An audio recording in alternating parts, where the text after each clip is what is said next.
Hello students, I am Dr. Neelam Pandey from Indraprasth College. Today we will learn about non-cooperation movement.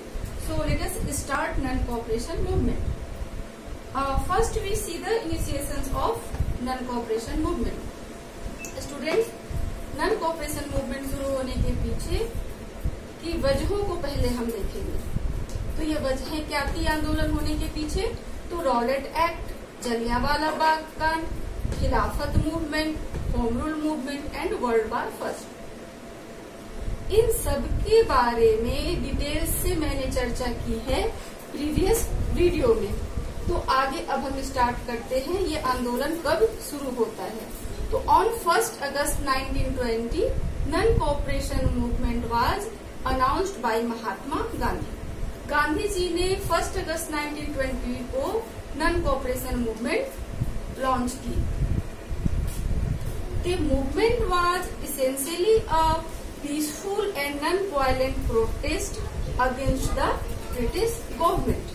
Gandhi ji ने भारतीयों को ये शुरू में ही अनाउंस कर दिया था कि ये जो आंदोलन हम शुरू करने जा रहे हैं वो पूर्णतः नॉन वायलेंट होगा.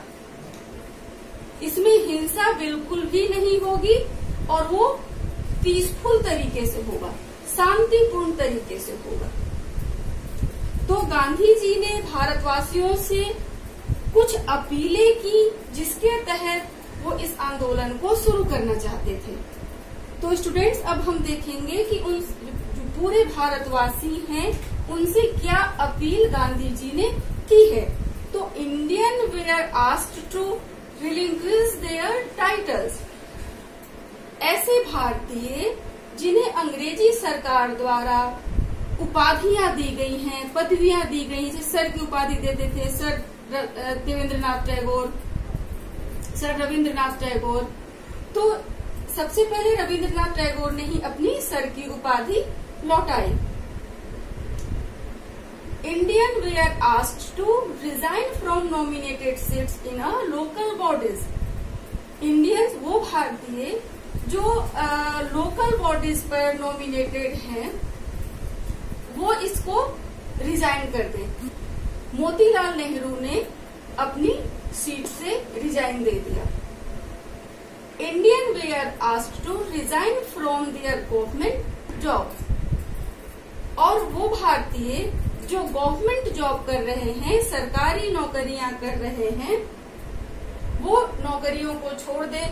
तो बहुत सारे जो भारतीय थे उन लोगों ने सरकारी नौकरियां छोड़ दी. एक नाम मानपाल गुप्ता का भी आता है. इन्होंने राय बहादुर की उपाधि भी छोड़ दी और ये रेलवे में जॉब करते थे, वो भी इन्होंने छोड़ दी. Withdraw their children from government school and college. बच्चे जो सरकारी स्कूलों और कॉलेजों में पढ़ रहे हैं उनको विड्रॉ करने के लिए कहा गया.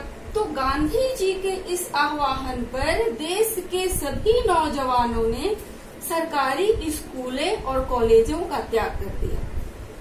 अब इन बच्चों के आगे के भविष्य को देखते हुए भारतवर्ष में मदरसों और गुरुकुलों की स्थापना की गई. इसी समय जामिया मिलिया इस्लामिया, बिहार विद्यापीठ जैसे महाविद्यालयों की स्थापना भी हुई. Indian were asked to boycott foreign goods and use only Indian goods. और भारतीयों से क्या कहा गया कि आप फॉरेन गुड्स का इस्तेमाल ना करें, यानी आप विदेशी माल का इस्तेमाल ना करें.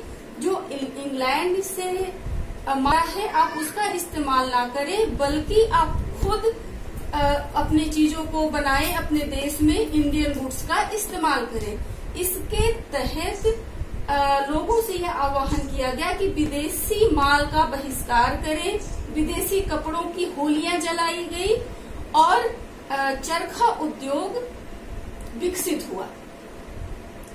चरखा एक तरह से राष्ट्रीयता का प्रतीक बनकर के उभरा इस आंदोलन में.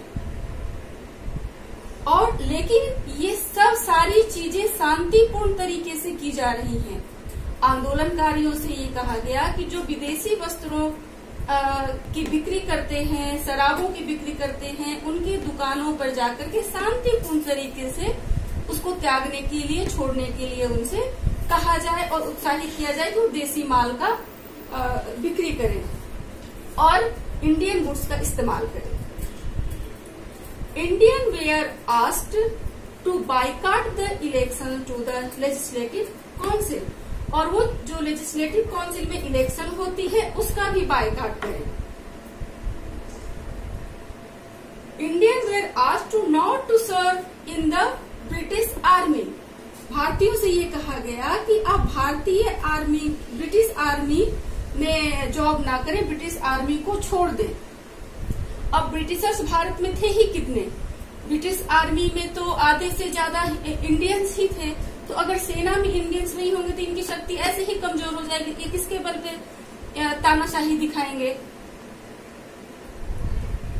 Indian were asked to not to serve in the British army and refuse to pay their taxes, और भारतीयों से ये कहा गया कि आप टैक्स न दें।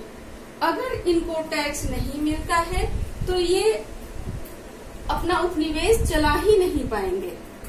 तो इस तरीके से, शांतिपूर्ण तरीके से और अहिंसात्मक तरीके से गांधी जी ने कहा कि अगर हम हर फील्ड में इनको सहयोग देना बंद कर देते हैं तो ये एक दिन भी अपना सरकार यहाँ नहीं चला पाएंगे।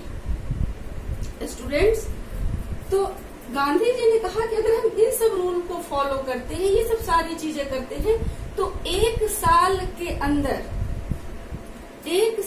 के अंदर हमें आजादी मिल जाएगी, स्वराज हमें मिल जाएगा।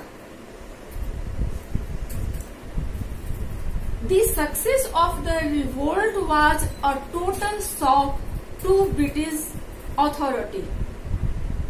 अब ये आंदोलन इतना अधिक सफल हो जाएगा, इसकी कल्पना भी अंग्रेजों ने नहीं की थी। इसकी सफलता से अंग्रेज टोटल शॉक्ड हो गए। लेकिन स्टूडेंट्स, इसी बीच एक दुर्भाग्यपूर्ण घटना घट जाती है। चौरा चौरी में एक घटना घट जाती है 5 फरवरी 1922 में। यहाँ होता क्या है कि ये चौरा चौरी क्या है, तो ये चौरा चौरी एक गोरखपुर उत्तर प्रदेश का स्मॉल टाउन है। गोरखपुर डिस्ट्रिक्ट में, उत्तर प्रदेश का ये एक डिस्ट्रिक्ट है गोरखपुर, वहाँ का एक स्मॉल टाउन है चौरा चौरी। यहाँ पर कुछ आंदोलनकारी 5 फरवरी को शराब के दुकान पे शांतिपूर्ण तरीके से प्रदर्शन कर रहे हैं और इसी में पुलिस वाले आकर के इन पर हिंसा करते हैं, इनको मारपीट इनके साथ शुरू कर देते हैं, जिससे गुस्साई हुई भीड़ ने थाने में जाकर के, पुलिस चौकी में जाकर के आग लगा दी, जिसमें 22 पुलिस वाले थे और सबके सब जल करके उसी में मर गए। तो इस घटना से गांधी जी बहुत दुखी होते हैं और उन्होंने तुरंत ही इस आंदोलन को वापस लेने की घोषणा कर दी, यानी कि 1922 में ये आंदोलन समाप्त हो जाता है। तो स्टूडेंट्स, इस आंदोलन को समाप्त करने के समय बहुत सारे लीडर्स ने गांधी जी को ये कहा कि आप जब ये आंदोलन अपनी चरम सीमा पर है और पूरा भारत आपको सपोर्ट कर रहा है, तो ऐसे में आपको ये आंदोलन वापस नहीं लेना चाहिए। लेकिन गांधी जी का एम था कि हम अहिंसात्मक तरीके से ही इस आंदोलन को पूरा करेंगे, जो कि सफल नहीं हो पाया। तो गांधी जी ने अंत में 5 फरवरी 1922 को जो ये दुर्घटना घटती है, तो उन्होंने आंदोलन को वापस ले लिया। तो स्टूडेंट्स, 1857 के बाद अब यही वो एक आंदोलन है जिसने अंग्रेजी सरकार की नींव हिला दी। अब नेक्स्ट वीडियो में हम 1930 मूवमेंट लेकर आएंगे। 1930 के आंदोलन के बारे में हम उसको इसमें जानेंगे।